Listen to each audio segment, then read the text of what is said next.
Senator Plett, you have the floor. Thank you, Speaker.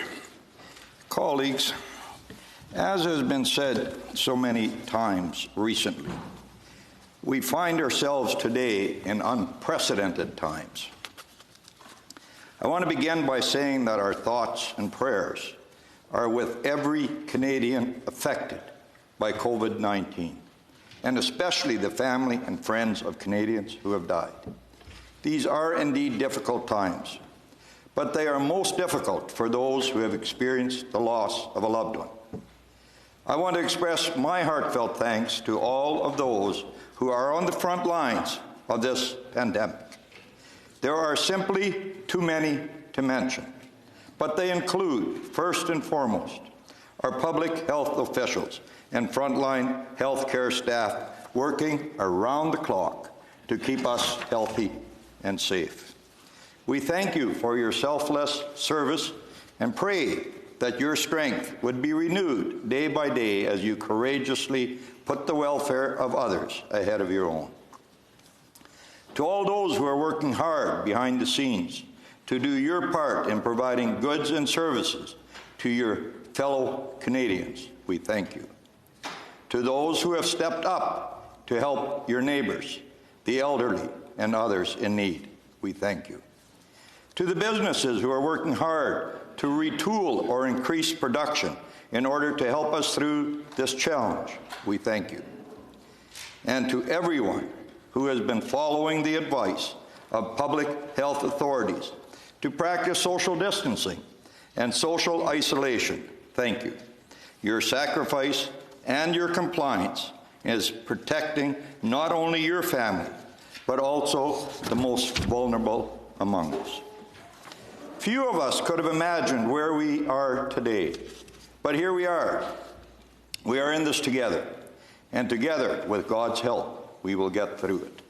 Senators, the health and safety of all Canadians is the top priority of every parliamentarian. And I know that there are many other senators who wanted to be here today, but out of respect, but out of respect for the direction given to all Canadians by the public health authorities, they agreed not to be present. I want to thank them for doing the responsible thing and putting the interests of Canadians ahead of their own. Colleagues, last week the Prime Minister announced an $82 billion aid package intended to blunt the impact of this pandemic on both our health and our economy.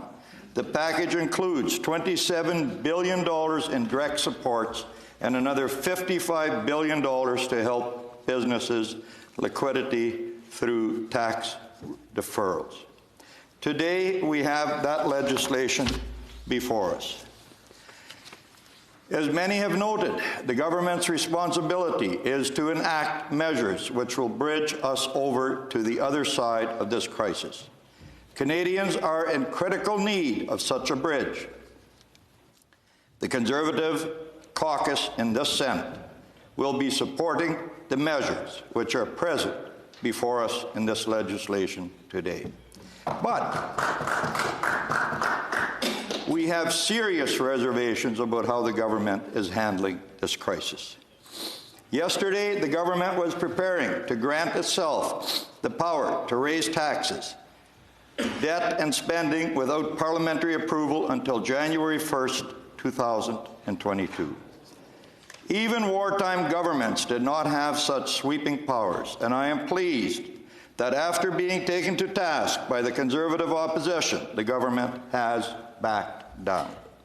On behalf of all Canadians, we were able to secure the following concessions, and I thank our members in the other place for their diligence and their hard work until early this morning. We insisted that the government remove the section that would have allowed them to raise taxes without parliamentary approval, and they agreed. We insisted that the government walk back their unlimited spending powers and that special warrants expire on June 23, 2020, instead of September 30, 2020. They agreed. We insisted that the government include explicit reference to putting taxpayers' rights first. They agreed. We insisted that the government put sunset clauses in their legislation. They agreed. We insisted that the government be accountable to Parliament through regular reports to the House of Commons, Health and Finance Committees, and that the Finance Committee have the right to recall Parliament if we identify any abuses. And they agreed. Conservatives called for stronger action to protect our borders, and the government responded. We asked about the impact of the border closure on temporary foreign workers and seasonal agricultural worker programs, and the government made exemptions. We called on the government to stop the flow of illegal border crosses into Canada, particularly at Roxham Road, and the government listened.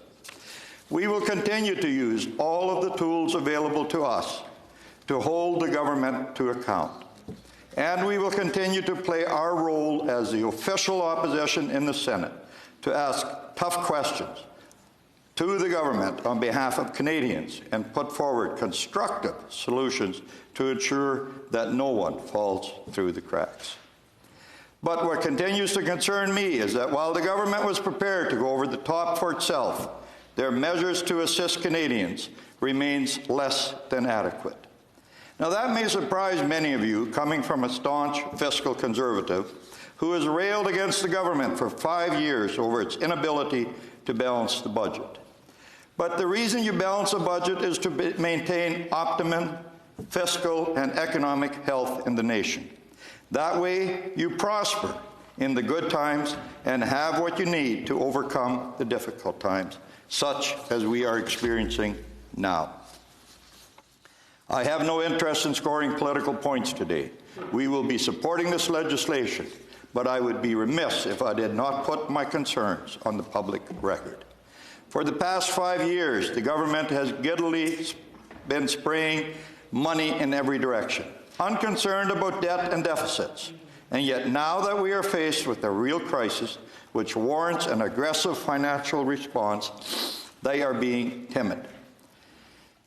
When I see measures such as a one-time GST rebate, a one-time increase in Canada Child benefits, a mere 25% reduction in the mandatory withdrawals required from registered retirement income funds, and only a 10% wage subsidy offered to small businesses, I am concerned. This sounds like the kind of boutique tax credits that get announced just before an election, not the response you expect when the country is facing a looming national emergency. Why waive the 1-week employment insurance waiting period only for those in imposed quarantine? At a time like this, why not waive the waiting period for all applicants? Why is there only $50 million in funding for women's shelters and sexual assault centres, which includes funding for facilities in Indigenous communities? How is this going to be adequate on a national basis? Colleagues, a sweeping crisis such as we are currently facing begs for a sweeping and comprehensive response. Instead, we have proposals which will be administratively intense, will take too long to roll out, will leave too many people to fall through the cracks, and will require a superhuman effort to manage the increased demands and inquiries that come with it. Consider the fact that since the government's announced reforms to employment insurance for those impacted by COVID-19, 500,000 applications were received overnight. The total applications now exceed 1 million. How does the government think it will manage this surge in demand with much of the public service working from home instead of putting money into their bank accounts? Canadians are filling out government paperwork and waiting. This concerns me greatly. We are facing the worst international pandemic of our lifetime. The market has seen some of its biggest losses in 80 years. Businesses across the country are being forced to close their doors. People can't go to work. They don't know how they are going to pay their rent or make their mortgages. And this is the best we can do? Colleagues, I do not claim to have all the answers, but one thing I am certain of is this: if you're building a bridge, The worst possible outcome is to build one that does not reach far enough. We are supporting the measures that are before us today because they are critically necessary. But I am doubtful that they are adequate. For the sake of all Canadians, I truly hope they are. God bless Canada.